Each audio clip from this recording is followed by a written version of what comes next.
பாலசுப்பிரமணியர் அருளால் ஆன்மீக அன்பர்கள், நேயர்கள், ஜோதிட அன்பர்கள் அனைவருக்கும் அன்பான வணக்கங்கள். நான் உங்கள் வாழ்க வளமுடன் ஜோதிடர் ஸ்ரீ குரு சுந்தர வடிவேல். இப்போ பார்த்தீங்கன்னா 2025 நடக்க இருக்கிற தமிழ் புத்தாண்டு எப்படி இருக்குது, என்னென்ன விசேஷங்கள் இருக்குது, ஒவ்வொரு ராசிக்கும் எப்படி இருக்கும், என்ன செய்யலாம், என்ன செய்யக்கூடாது, என்ன விதமான வழிபாடுகள் செய்யணும், ஒவ்வொரு நட்சத்திரங்களுக்கும் என்ன விதமான பலன்கள் இருக்குது, இந்த ஆண்டு முழுவதும் இருக்கக்கூடிய கிரக பெயர்ச்சிகளால் ஏற்படக்கூடிய மாற்றங்கள் என்ன, வளர்ச்சி எப்படி இருக்கும், குடும்ப வாழ்க்கை எப்படி இருக்கும், சுப நிகழ்ச்சிகள் எப்படி இருக்கும், வீடு, வண்டி, வாகனம் மற்றும் அசையும் மற்றும் அசையா சொத்துக்கள் யாருக்கு அமையும், குழந்தை பாக்கியம் யாருக்கு கிடைக்கும் அப்படிங்கும் பல்வேறு விஷயங்களை பற்றி இந்த ஒரு வருடம் இருக்கக்கூடிய மொத்த பலனையும் நம்ம இந்த வீடியோ மூலமா பார்க்க இருக்கிறோம். இப்போ இந்த விசுவாவசு வருடம் தமிழ் புத்தாண்டுகளில் 60 வருடங்களில் 39வது வருடம் தான் இந்த வருடம். இந்த வருடம் இந்த ஆண்டு பிறக்குது. இந்த வருடத்தில் பிறக்கும் குழந்தைகள் தைரியமாக குழந்தைகளாகவும், எல்லோரையும் அனுசரித்து தெரியக்கூடிய குழந்தைகளாகவும், பண்புள்ள குழந்தைகளாகவும், அது மட்டும் இல்லாமல் தர்ம காரியங்கள், புண்ணிய காரியங்கள் ஈடுபடக்கூடிய குழந்தைகளாகவும் பிறப்பார்கள் அப்படிங்கிறது சித்தர் பாடல்களில் உள்ள ஒரு அமைப்பு. அது மட்டும் இல்லாமல் தன் மகனை சான்றோன் என கேட்ட தாய் அப்படிங்கிறது மாதிரி அந்த குழந்தைகள் பெற்றோருக்கு பெருமை சேர்ப்பார்கள் அப்படிங்கிற ஒரு விஷயமும் இருக்குது. இப்போ இந்த வருடத்தில் இந்த வருட பிறப்பின் அடிப்படையில் சூரியன் அப்படிங்கிற ஒரு ராஜாவாகவும் மந்திரியாகவும் இருக்கிறதுனால அரசியல் மாற்றங்கள், அதிகாரம் சார்ந்த மாற்றங்கள் அப்படிங்கிற ஒரு விஷயம் நடக்க இருக்குது. அதையும் தாண்டி மழை பொழிவு அப்படிங்கிறது ரொம்ப அதீதமாக இருக்குது. விவசாயம் செழிக்கும், தானிய உற்பத்திகள் அதிகரிக்கும். அடுத்து பார்த்தீங்கன்னா மக்கள் செழிப்பமடைவார்கள். வருமானத்தை விட செலவு கம்மியாக இருக்கும், சேமிப்பு அதிகரிக்கும், தங்கம், வெள்ளி, ஆபரணங்கள் வாங்கக்கூடிய தன்மை ஏற்படுது. அது இல்லாமல் பார்த்தீங்கன்னா இந்த காலகட்டத்தில் பசுக்கள் உற்பத்தி அப்படிங்கிற ஒரு விஷயம் ரொம்ப நல்லா இருக்குது. அடுத்து பார்த்தீங்கன்னா மக்கள் மீது வரி அப்படிங்கிற ஒரு விஷயம் அதிகரிக்கக்கூடிய சூழ்நிலை அப்படிங்கிறதும் இருக்குது. ஆக மொத்தத்தில் இந்த விசுவாவசு வருடம் அப்படிங்கிறது மற்ற வருடங்களை விட இந்த வருடத்தில் மக்களின் வளர்ச்சி அப்படிங்கிறது நல்லா இருக்கு. திரைப்படத்துறை ரொம்ப நல்லா இருக்கு. பெண்களுக்கான வளர்ச்சி, பெண்களுக்கான திட்டங்கள் அப்படிங்கிற ஒரு விஷயத்தை அரசாங்கங்கள் அதற்கான முக்கியத்துவம் கொடுக்க இருக்கிறாங்க. அந்த வகையில் அவங்களோட தனி முன்னேற்றம் அப்படிங்கிறது இந்த காலகட்டத்தில், இந்த வருடத்தில் ரொம்ப அதிகமாக இருக்கக்கூடிய அமைப்பு இருக்கு. குறிப்பாக எல்லார் குடும்பங்களிலும் சுப நிகழ்ச்சிகள் நடக்கக்கூடிய ஒரு தன்மை, திருமண பாக்கியங்கள் கைகூடக்கூடிய ஒரு அமைப்பு, குழந்தை பாக்கியங்கள் கிடைக்கக்கூடிய அமைப்பு, கோவில் வழிபாடுகள், தர்ம காரியங்கள், புண்ணிய காரியங்களில் மக்கள் ஈடுபடக்கூடிய ஒரு தன்மை அப்படிங்கிறதெல்லாம் ரொம்ப மிக சிறப்பாக இருக்கக்கூடிய இந்த விசுவாவசு வருடத்தில் உங்கள் ராசிக்கு எப்படி இருக்கும் அப்படிங்கிறத இப்ப பார்ப்போம். மிருகசீச நட்சத்திரம். இந்த மிருகசீச நட்சத்திரம் அப்படிங்கிறது விசுவா வருடத்தின் எப்படி இருக்குது அப்படின்னு பார்க்கையில் இந்த வருடம் அப்படிங்கிறது உங்களுக்கு இடம், பூமி, சொத்துக்கள், மனை வாங்கக்கூடிய ஒரு அமைப்பு அப்படிங்கிறது உருவாகிருக்குது. அது மட்டும் இல்லாமல் பல்வேறு விதமான லாபங்கள் அப்படிங்கிறது இந்த காலகட்டத்தில் அதிகரிச்சிருக்கு. உங்களுக்கு மதிப்பு மரியாதை அதிகரிக்கும், குடும்ப பிரச்சனைகள் தீரும், குடும்பத்தின் மன மகிழ்ச்சிகள் ஏற்படும். அதே போல் பார்த்தீங்கன்னா திருமண சம்பந்தப்பட்ட விஷயங்கள் நடக்க ஆரம்பிக்கும். குழந்தை பாக்கியம் கிடைக்கக்கூடிய ஒரு அமைப்பு அப்படிங்கிறதுலாம் ரொம்ப அற்புதமாக அமைஞ்சிருக்குது.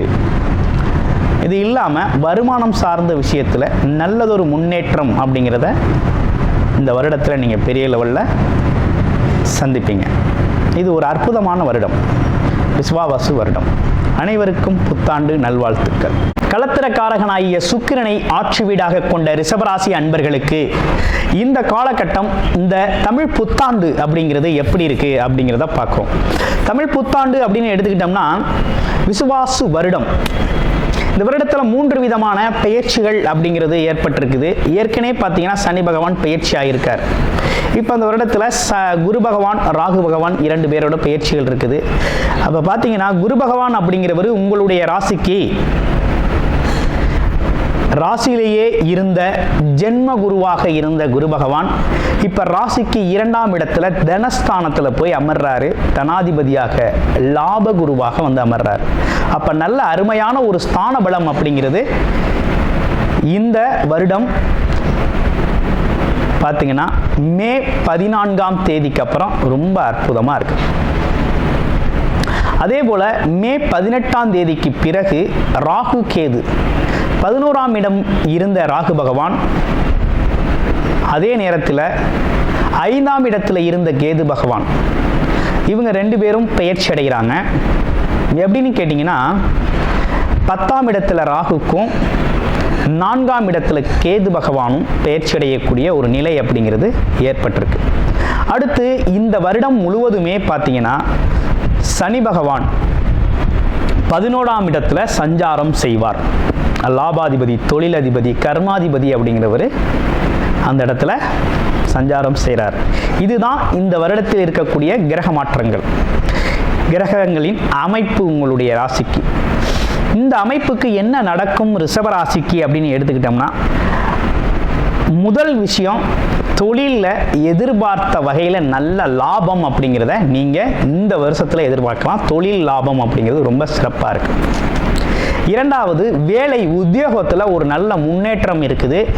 உத்தியோகத்தில் நல்ல பதவி உயர்வுடன் கூடிய ப்ரமோஷனை நீங்கள் எதிர்பார்க்கலாம். புகழ் சேரும், கௌரவம் அதிகரிக்கும், செல்வம் சேரும் அப்படிங்கிற ஒரு விஷயம்லாம் ரொம்ப நல்ல அற்புதமாக ரிஷபராசிக்கு இந்த வருடத்தில் ரொம்ப நல்லா இருக்கு. அதுவும் குருவின் பெயராலும்.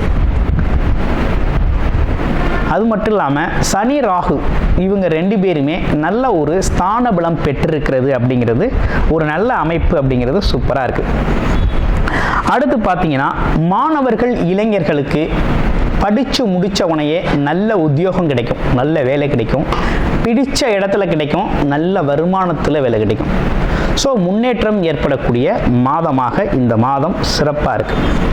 அடுத்து பார்த்தீங்கன்னா திருமணம் ஆகாதவருக்கு, நீண்ட நாள் திருமணம் ஆகாத ரிஷபராசி அன்பர்களுக்கு கண்டிப்பாக திருமணம் நடக்கும். அதில் எந்த மாற்றம் இல்லை, திருமணம் உறுதியாக நடக்கும்.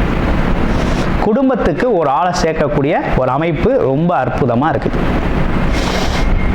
3வது விஷயம் என்ன சொல்லுது அப்படின்னு கேட்டிங்கன்னா, குழந்தை பாக்கியம் இல்லாமல் சிரமப்பட்டுக்கிட்டு இருந்தவங்க, குழந்தை செல்வம் இல்லாமல் நீண்ட நாள் தடை சந்தித்தவங்களுக்கு இந்த காலகட்டத்தில் மருத்துவ உதவியின் பெயரில் நல்ல குழந்தை செல்வம் அப்படிங்கிறது கண்டிப்பாக உண்டு. குழந்தை செல்வம் கிடைக்கும்.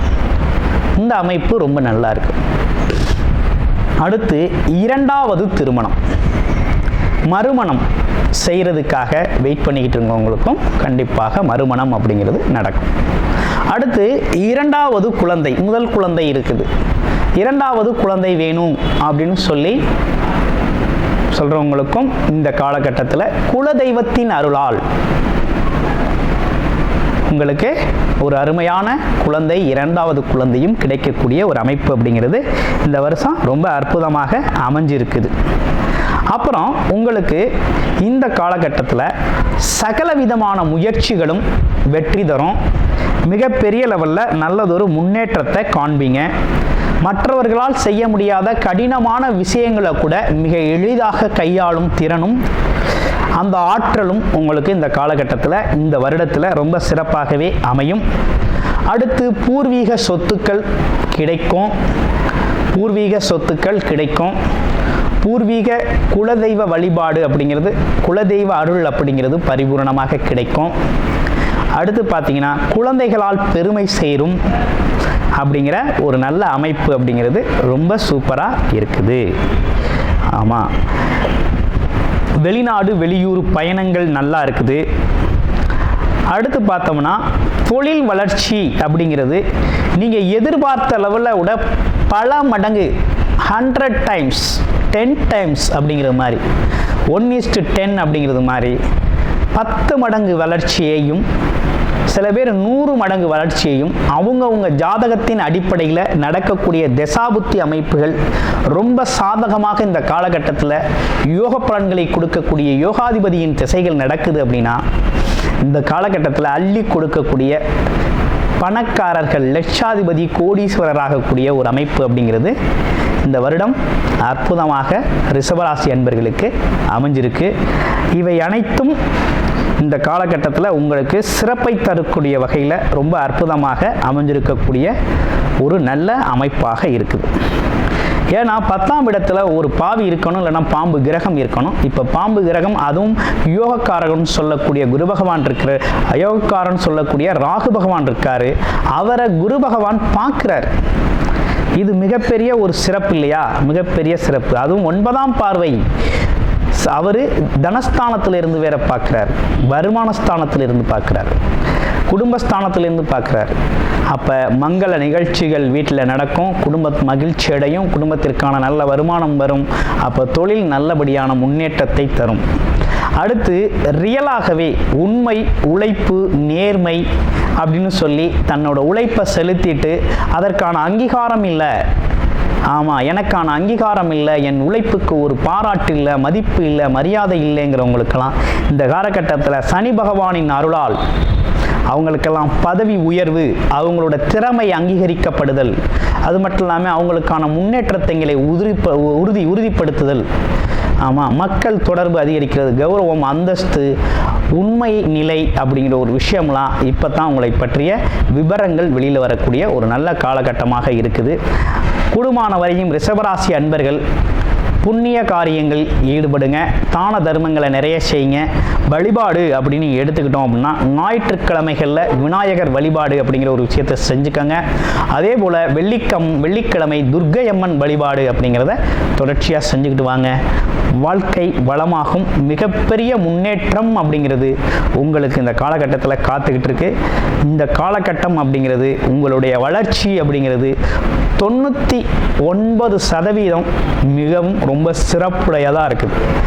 அப்போ உங்களுடைய பிறப்பு ஜாதகம் தான் இப்போ உங்களுக்கு சப்போர்ட் பண்ணணும், உதவி செய்யணும். பிறப்பு ஜாதகத்தில் யோகத்தை தரக்கூடிய, அதாவது நல்ல ஸ்தானபலம் பெற்று கிரகங்கள் பார்த்தீங்கன்னா ஒரு நல்ல தசாபுத்தி அமைப்புகள் நடக்குது அப்படின்னா மிகப்பெரிய வெற்றியை, கனவுகள், ஆசைகள், நினைத்த விஷயங்கள் நடக்கக்கூடிய ஒரு அற்புதமான வருடமாக அமைஞ்சிருக்குது.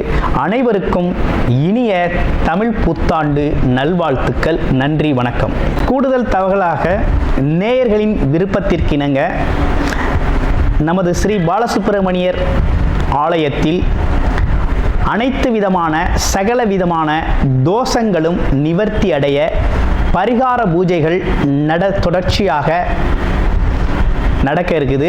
அது மட்டும் இல்லாமல் திருமண தடை, குழந்தையின்மை, தொழில் முன்னேற்றம், வேலை வாய்ப்பு கிடைத்தல், ராகுகேது தோஷங்கள் நிவர்த்தி அடைய, குலதெய்வ அருள் கிடைக்க, கடன் பிரச்சனை தீர, வாழ்வில் பணம், பொருள், செல்வாக்கு அதிகரிக்க, இப்படிப்பட்ட விஷயங்களுக்காக பல்வேறு விதமான சகல பிரச்சனைகளுக்கும் தீர்வு கிடைக்கும் வகையில் பரிகார பூஜைகள் நமது ஸ்ரீ பாலசுப்பிரமணியர் ஆலயத்தில் நேயர்களின் விருப்பத்தின் பேரில் தொடர்ச்சியாக நடக்க இருக்கு. உங்களுக்கு விருப்பம் இருக்கும் பட்சத்தில் டிஸ்பிளேல தர நம்பருக்கு கால் பண்ணி உங்களுக்கான பரிகார பூஜைகளை ஸ்ரீ பாலசுப்பிரமணியர் ஆலயத்தில் செய்து கொள்ளலாம். நன்றி, வணக்கம்.